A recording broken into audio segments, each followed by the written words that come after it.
Jimmy Carter took to the press to warn Democrats over this upcoming election season.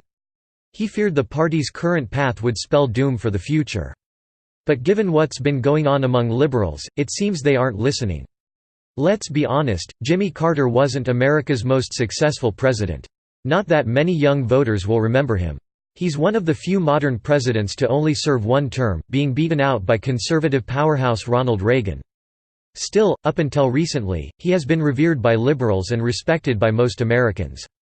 His post-presidential work might be more impactful than anything else. He's written numerous books and created a charitable foundation which garnered him a Nobel Prize. Sadly, the party he once led as commander-in-chief no longer resembles what he believed in. Like many older liberals, Carter is shocked at where the Democratic Party is going. The far-left antics of up-and-coming Democrats, and more than a few established ones, has left the former president dismayed. He, like many of us, foresees electoral devastation for the once popular party. So, he issued a warning to Democrats running for office. I doubt many will heed his words. The left has gone so far into the dark corners of Trump derangement syndrome that even former President Jimmy Carter is telling them to slow it down or risk losing moderate voters. According to the Associated Press, Jimmy Carter said during his annual report at his post-presidential center and library in Atlanta that Democrats need to resist going too far left, though he does admit to being no fan of President Trump. Independents need to know they can invest their vote in the Democratic Party, Carter said, warning of the grave consequences of a move to a very liberal program, like universal health care. The former president's statement comes on the heels of Democrats openly embracing socialist candidates like Alexandria Ocasio-Cortez while pushing universal health care and free education, et al. Source: The Daily Wire. In the wake of Donald Trump's presidency, the Democratic Party has gone into meltdown mode. Much of their position today is simply a reaction to the president's success. Democrats can't seem to understand they need to connect with real Americans if they want to win.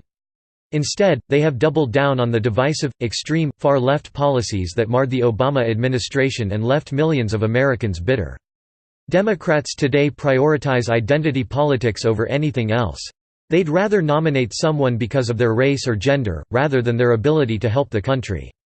As a result, we've seen numerous candidates this year who are far-left extremists. These socialists are calling for disastrous policies that will bankrupt cities and states and leave communities completely defenseless. Candidates in the Midwest, Florida, and New York are demanding Medicare for All, a program that will cost over $32 trillion. They also want to abolish ICE, the one federal agency dedicated to protecting Americans from illegal aliens. Other plans include hiking the minimum wage to unsustainable heights, free college tuition, and guaranteed government-backed handouts. All these programs would cripple our economy, destroy businesses, and place such a massive tax burden, that entire states would be ruined.